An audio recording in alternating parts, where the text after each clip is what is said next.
প্রথমেই আমি ধন্যবাদ জানাবো আমাদের সিভিল ডিফেন্স, কলকাতা পুলিশ এবং ফায়ার ব্রিগেডকে। তারা যদি কুইক রেস্কিউ লোকাল লোকেদের নিয়ে না করতেন তাহলে এই মৃত্যুর সংখ্যাটা অনেক লম্বা হতো এবং অত্যন্ত একটা মর্মান্তিক ঘটনা আজকে কলকাতা তথা রাজ্যের ক্ষেত্রে হতো। আমরা ধন্যবাদ জানাবো আমাদের এই জোনের আর্মির যিনি দায়িত্বে আছেন এনডিআরএফ এর। আমার সঙ্গে 2:30 নাগাদ সিএস এর যখন কথা হয় মাননীয় মুখ্য সচিবের, তখনই আমরা সিদ্ধান্ত নিই যে আর দেরি না করে আমরা আর্মিকে কল করব। প্রসেস কমপ্লিট হওয়ার আগেই তারা কিন্তু আর্মিকে এবং এনডিআরএফ কে পাঠিয়ে দেন। 1 ঘন্টার মধ্যে তারা 3:15-20 থেকে পুরো রেস্কিউ অপারেশনে হাত লাগান। এখন অব্দি মোট 21 জনকে উদ্ধার করা গেছে। 18 জন অসুস্থ অবস্থায় অর্থাৎ জীবিত উদ্ধার হয়েছে। কিছু জনের চিকিৎসা এসএসকেএম হচ্ছে। ওখানে স্বাস্থ্য দপ্তরের প্রতিমন্ত্রী সুমনা সরকার এবং হেলথ সেক্রেটারির নেতৃত্বে টিম কাজ করছে।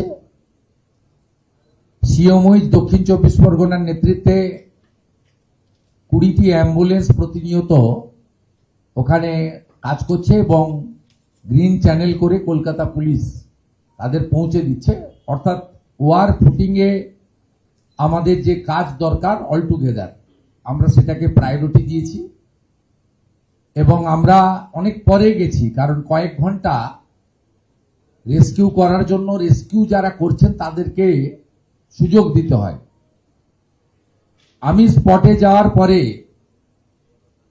আমাকে এনডিআরএফ এবং আর্মি বলেছেন যে তারা সম্পর্ক স্থাপন করতে পেরেছেন আরো বেশ কিছু 12 থেকে 15 জনের মতো ভিতরে আছেন। প্রত্যেকের সঙ্গে তাদের সম্পর্ক স্থাপন করতে পেরেছেন। জল এবং অক্সিজেন সেটা দেওয়ার ব্যবস্থা তারা করেছেন। তারা হোপফুল যে তারা তাদের বের করবেন। আরো সন্ধে পর্যন্ত চলবে। সন্ধ্যের পরে মুখ্য সচিব, স্বরাষ্ট্র সচিব ওখানে ভিজিট করবেন এবং আমি তাদের টাচে থাকব।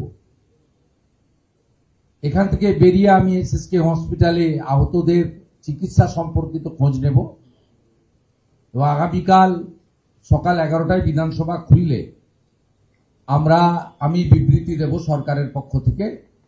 প্রাথমিকভাবে আপনাদের যেটা আমাকে কেএমসি থেকে বলা হয়েছে এটা building plan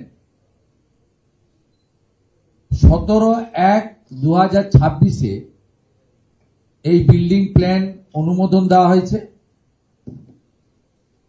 17/1/2026 owner of land হচ্ছে এসএমপিএ, লিজি হচ্ছেন Shri Shambhunath Behara as partner of Behara brothers.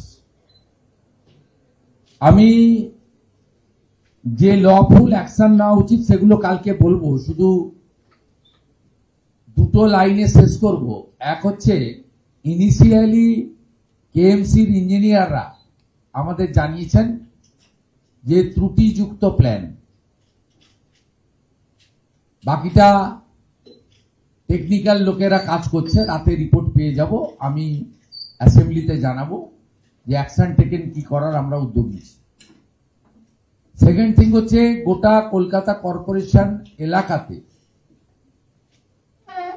নির্মীয়মান আগের আমরা সরকারে আসার আগে যে প্ল্যান স্যাংশন হয়েছে কেএমসি কমিশনার এবং ইউডিএম এর মিনিস্টারের উপস্থিতিতে আমি জানিয়েছি। এটা পরবর্তীকালে হাওড়া এবং বিধাননগরেও আমরা করব,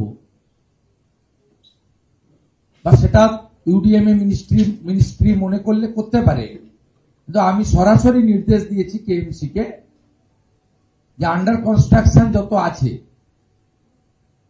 বিশেষ করে কমার্শিয়াল বা যেখানে জলাশয় বুঝিয়ে হয়েছে আগের কর্পোরেশনের বা সরকারের যে আমলে অনুমোদিত প্ল্যান, 31শে জুলাই অবধি কাজ বন্ধ থাকবে এবং অডিট হবে।